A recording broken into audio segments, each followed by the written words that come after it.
Have you ever felt like nothing you do in the game matters? No matter how much you impact the map and how much you get done, it always seems like it's just being equaled out by something somewhere else going way worse. This is an incredibly common feeling, and many players will assume that as they get higher elo, the problem will fade away. Unfortunately, this is not the case. Even in Challenger, you're going to have this same phenomenon, and because you're always going to have to deal with it, it's a good idea to learn how to tackle it. Today, we're going to fix the problem entirely and give you the tools and mindset you need in order to make sure that this is not the unsolvable issue that it first appears to be. And speaking of solving problems, if you want to improve fast and get the rank you've always wanted, then go to skillcapped.com. Stop wasting your time grinding thousands of games only to see no progress. With premium courses for every role and skill taught by the best players, Skillcapped is the perfect platform to help take your game to the next level. Take our wave control course while you wait for your next game to start, and you can learn freezing, fast pushing, slow pushing, bouncing waves, the list goes on, all in just a few minutes to maximize your improvement rate. The best part is it's completely risk-free to try, as you're kept safe with our rank up insurance. If you don't significantly improve while actively using Skillcapped, then you get your money back, no questions asked. So what are you waiting for? Get the rank you've always wanted by clicking the link in the description below. All right, now let's teach you how to deal with other areas of the map losing. The main reason why this phenomenon occurs is really that we all tend to think about the game in a fundamentally incorrect way. We're normally taught that making plays is what wins the game, and that we should be selfish, play only for ourselves, and ignore our teammates. While we do generally want to make ourselves strong in a game, and we should play for ourselves, this is not exactly the right mindset to have.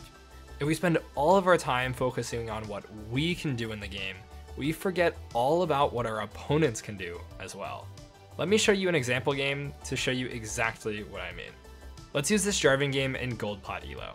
He initially finds a great gank onto bot lane after the first clear, and he picks up the Ezreal and forces Thresh out of lane. But let's take a moment to notice what happens on the other side of the map once Jarvan shows. Right away, Skarner now takes this opportunity to gank top, which makes complete sense given that Jarvan cannot possibly counter gank.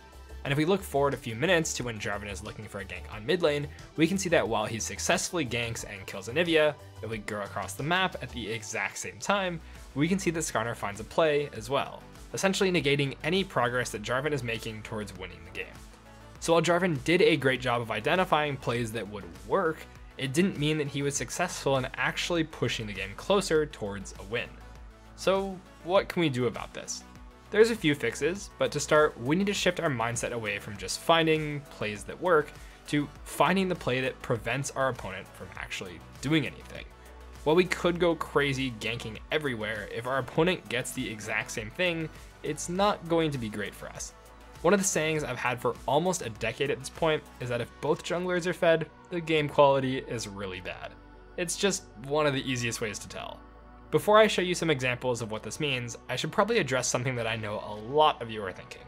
Jarvan was literally across the map from Skarner in both of these examples. What was he supposed to do? And to that, the answer is more simple than you might think. All you need to do is ping. A great rule of thumb is that before any play you look for, you should always look at what your opponent might do as a counterplay to the thing you're attempting. If your aim is to gank bot and you don't know where the jungler is, go ahead and ping your top laner to play back for a bit. In the scenario that the other jungler is bot with you, then the pings weren't a huge deal. No harm, no foul. But in the case that the enemy jungler is top while you go for your play, those pings could be the difference from your top lane dying and thus neutralizing your bot play, or living and completely wasting another jungler's time. This is an amazing habit to build and will definitely prove to be one of the most impactful changes you can make immediately in your gameplay. And now you also might be thinking, my teammates will 100% ignore these pings entirely. And to that, I have 2 points. A while back, I did a little test. I went through a gold plat game and looked at the pings that happened before junglers ganked. On average, they gave their laners 2 seconds of warning before they were in their lane, going in. And then I looked at the average of pings in a challenger game and found that roams and ganks would be pinged about 10 seconds ahead of time. This is a huge difference. Not only does it give way more warning for people to prepare plays, but it means that players don't have to make snap decisions in only a second or two in order to make their plays. But the real thing that this proves is that better players ping earlier.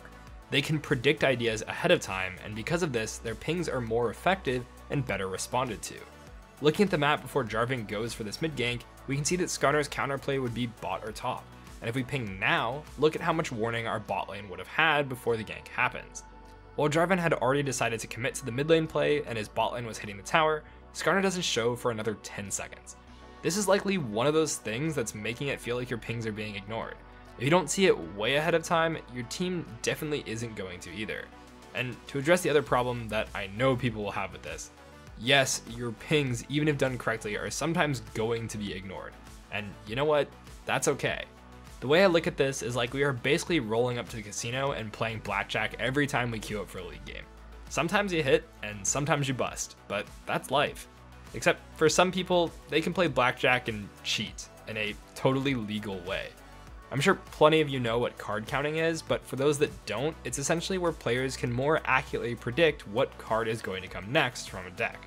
If a deck draws a bunch of low value cards right in a row, you can know now that the next cards are more likely to be higher value, since the lower cards have already been drawn at a disproportionate rate. Every time a card gets played, you will have a more accurate idea of what's left in the deck, at least until the deck or decks are shuffled. This is obviously an incredibly powerful tool.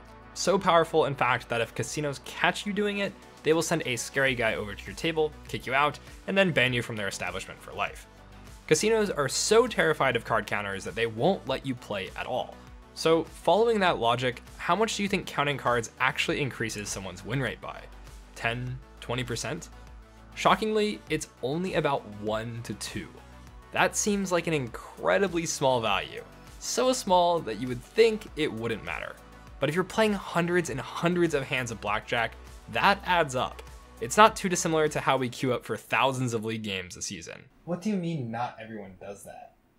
What do you mean a job? So while pings are not a guaranteed way of preventing ganks or deaths from happening, if you can increase your odds to win by just 1 to 2%, that is enough over time to climb you out of any rank that you happen to be stuck in. You just need to go above 50% win rate, and after that, it's a matter of playing more games.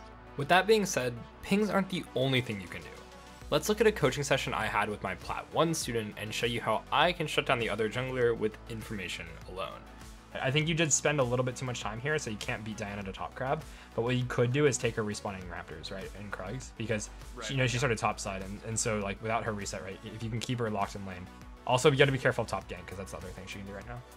Yep. Yeah, I didn't even think. Why didn't I think of that? You can hear his frustration with himself, as it seems so obvious when it's pointed out, but just knowing that Diana could run straight through the crab and go to top was something that was always on my radar. And throughout this game, I was making a concerted effort to always think about the counterplay that Diana would have and shut her down. And so what we're worried about right now is her using tempo right now to like gank top, right? Or go bottom right away. And so we can already ping that, like already be thinking about it, right?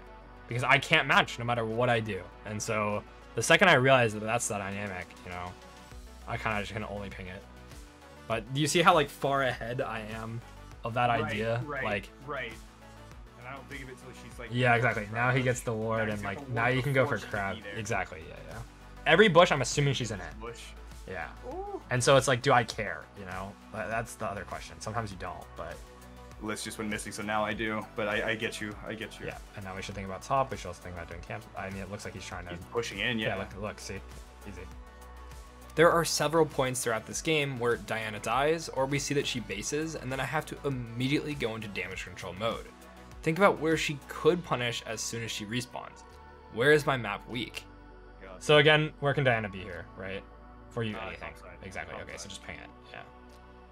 Like, we can't counter it. If she's bot, whatever, we just run, but like, that is just, Teemo can't hit the tower, you know what I mean? Like, that's actually You got the charge, you got the crash, like chill, dude. We don't know where she is. We're just removing that option from Diana, right? Like, she just doesn't get the choice. And now, like, this is probably Diana gank, right? I should probably ping to this too, though. That's okay, it's okay. Ooh, this one's fine, right? Lantern. This one's fine. Because you can counter it. If Diana's there, and we're aware that, at any moment she could gank that, we're just, like, already prepped for it. In this clip, you'll see that Teemo actually did respond to the pings, and it potentially saved him from the Diana gank if she happened to be top. We may never know. It may not be incredibly flashy, just because no play actually happens, but that's kind of the goal. We all want to have more control in our games and slow down the pace so that we can actually be involved in all of the plays. And this is just by far the best method to going about that. In the future, if you ever have a lane die to a gank, don't really be concerned whether or not they outplay or survive. What we should really be concerned with is, did I have the foresight and tracking ability to predict this would happen? Could I counter it, or could I have pinged it with tons of warnings so that the gank didn't even occur at all? Of course, if it does happen anyways and you can't counter it, or you ping 10 seconds at a time, there's not much you can do. But again, even the best card counters in the world still lose hands of blackjack. You aren't guaranteed to win by doing anything, but this definitely increases your odds by a lot. If Smurfs are good for anything at all, at least it's proof that you can win 90+% of your games if you are doing everything correctly. Not that we need to, but it is possible. This is just one of many techniques that will put you well on your way to increasing your odds of winning. And to increase those odds of winning even further and get the rank you've always wanted, then go to skillcapped.com. Our service is completely risk-free as you're kept safe with rank up insurance. If you don't significantly improve while actively using Skillcapped, then you get your money back, no questions asked. So what are you waiting for? Get the rank you've always wanted by clicking the link in the description below. All right, that's a wrap on this one, guys. We here at Skillcapped want to thank you for watching, and we'll catch you in the next one.